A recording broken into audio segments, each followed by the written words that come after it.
Hi, hello. May dumating ng bagong ventilador.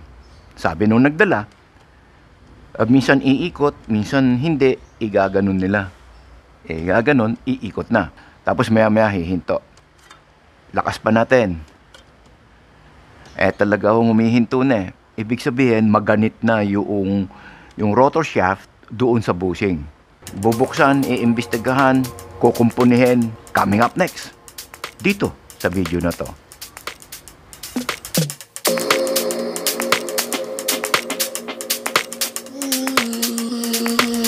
Okay, tanggalin ko na yung LSC o yung propeller, ano po.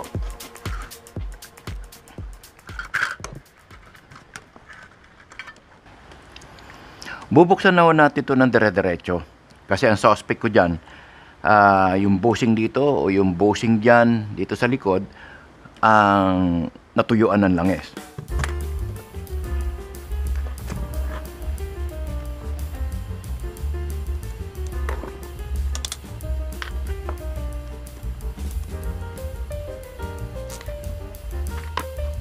Pag ganito, dahan-dahan ho kayo magbukas, ano po, baka masira yung wiring. Baka malutong na yung mga pinanali. So, hinay-hinay lang. Ganit, uy. Ayun oh, ang itim mo. Ito, maitim na. Maya-maya makikita nyo puputi yan. Tapos ito, may kalawang na. Pero dapat ho yan makintab eh. Ang paghawak ho ng ganito para hindi siya malaglag. Baka ho kasi makalas, ano po. Yun hong ito, nakapigil na dito, ano po. Nakatama doon sa palad mo para hindi siya kumalas, ano po. Pangalawa, ito, hawak-hawak ng dalawang daliri. Kaya kahit itumba mo, hindi lalaglag. Ito lang ang lalaglag kung sakali. O, ayan. So, matibay, ano? Hindi ho siya kakalas. Kasi, sample lang ko kayo. Kung ito, ganito, pwedeng kumalas yan, maputol yung mga kawad. Nako, disgrasya. Mahirap po yon. Gastos. Tingnan nyo mabuti. O. Ito, makintab. Walang problema. Ito, maitim. Yan po ay senyales na natuyuan ng langis, umiinit. Kasi nga ho, tuyo na.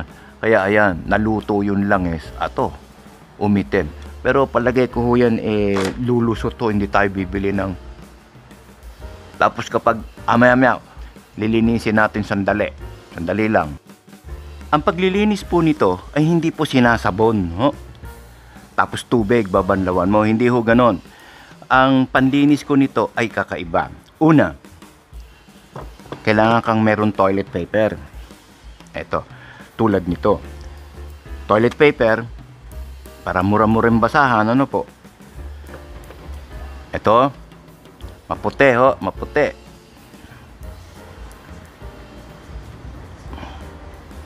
Oh, umitim, di ho ba? Tapos nawala yung dumi, nawalan ng konti. So, pwede pa. Hahaha. Okay. Yan. Kaya ako naman gustong linisin kasi gusto kong maramdaman. Gaganyan mo kung meron na siyang kanal. Pag meron na siyang kanal, obligado tayong magpalit nitong shaft. Pupunasan natin ito, pero ang ilalagay nating liquid dito, langis na mismo. Ito lang. Regardless of brand, ano po, kahit anong brand, basta ganito ang langis. Yan na rin ang ilalagay natin doon sa bushing. Maya-maya.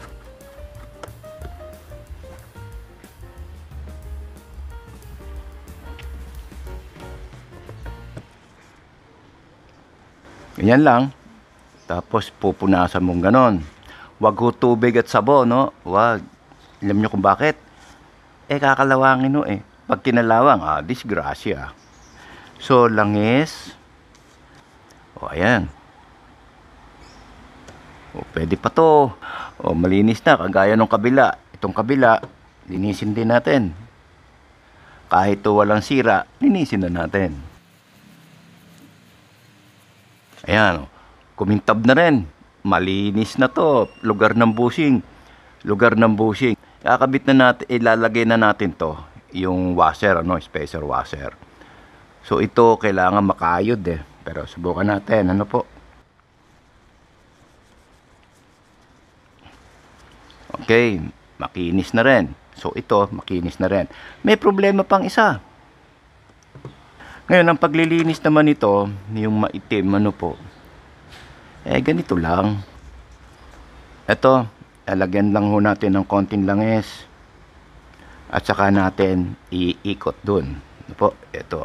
Yan, ipapasok. Yan, tsaga-tsaga lang. Tsaga-tsaga lang. Habang iniikot mo, didiin mo. Yan. Bah, malinis-linis na. Dito natin gawin, ano? Dito. Baka sakaling madumi dito. Try natin. Kung basaan ho ito na may langis, mas maganda kasi hilahin mo hanggang sa malinis. O, ayan, dumumi din. O, ayun, kumintab din. O, ayos na to. Tingnan natin, no, kung may tama. Okay lang. Okay pa.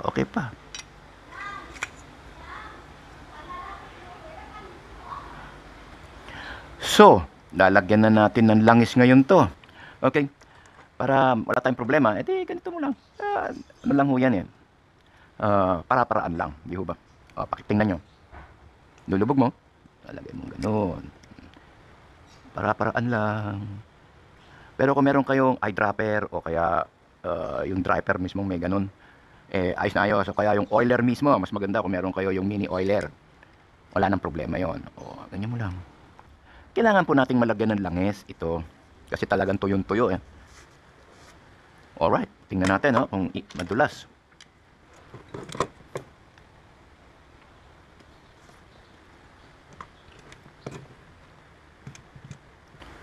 Wow, ang dulas.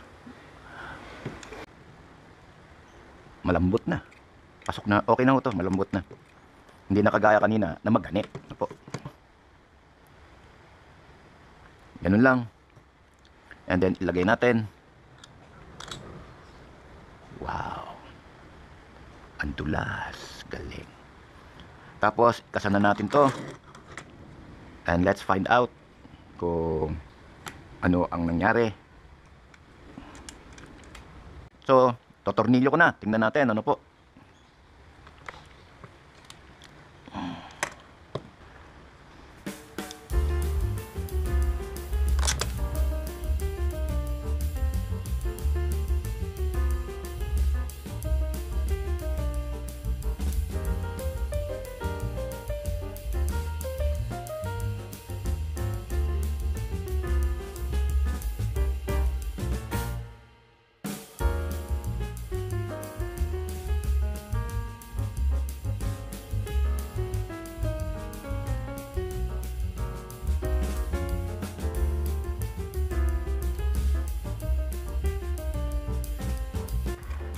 Tapos, tatayo mo ganyan.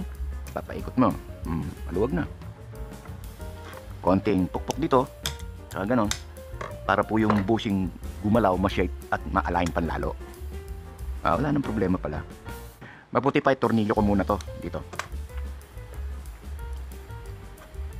Para po hindi malikot. Yung ganyan, no? Malikot na pag ganyan-ganyan. Para po naka-steady siya. Uy. Yan. Oops. Yan, ano po. Alright. Ito po, ganun din. No? Ito po, iikot mo din counterclockwise. Hihintay mo yung lagitik. Yun. O, saka mo ngayon hihigpitan. Importante ho yun, no? Coming from Lolo Smart, based on my experience. Ayan, no? O, ikakasa ko ho yung propeller. Tingnan natin kung ganun na pareho lang, ano? O nagbago.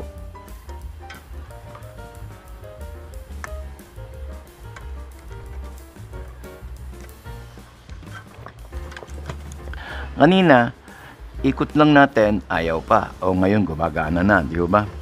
Kanina, totodo mo, saka gagalaw. Papaikutin mo ang gano'n, kakadyutin natin na gano'n. Oh, tanyo ang tulit, ang tagal huminto. Kanina ginaganon ko na. Ala hinto agad. Tinan nyo tong matino.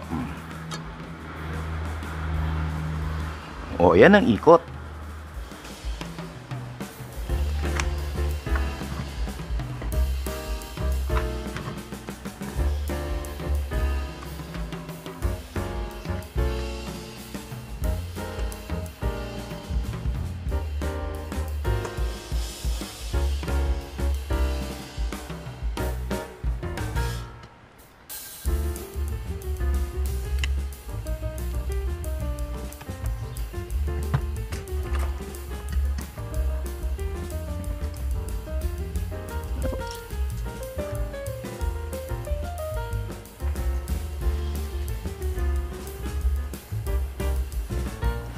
Okay, kasan na natin to.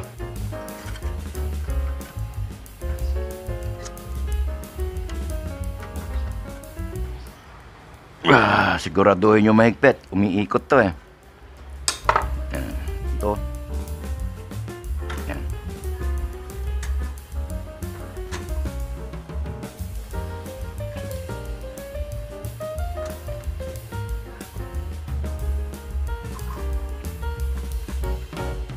Ito po.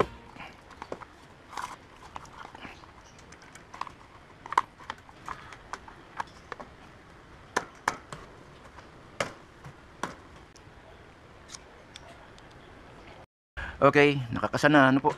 Ating isauli na to. Ere. Yan. At saka ito. Alright. Testing. Number 1. Ay, number 3. Ayan.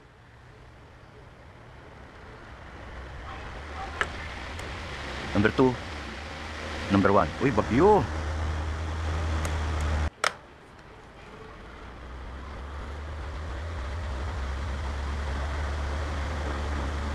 Gumagana na ang oscillation.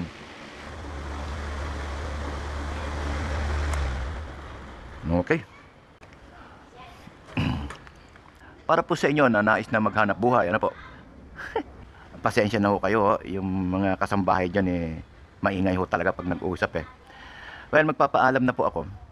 Kung wag mo nyo kakalimutan na mag-subscribe, comment below, and then like the video, and then share the video also para marami po tayong marating at matulungan ng mga ibang tao. Tandaan po natin na tayo po ay ngayon ay nasa tutorial hanap buhay ventilador. Part of this actual nung ating tinalakay na rotor shaft and then sa bushing. Isa ho yan, ano po. Kaya ayos. Nawa po ay marami kayong napulot na mga ideas at nang sa ganun makatulong po sa inyo. Kung meron kayong tanong, write it dyan sa comment below, and then pag nakita ko yung notification, sasagutin ko po agad sa abot ng aking makakaya. And marami pong salamat sa lahat ng subscribers, at ako po ay nalulugod at tuloy-tuloy lang po ang inyong panunood. Salamat po. Happy New Year. Happy 2024 na. See you in the next video. Bye.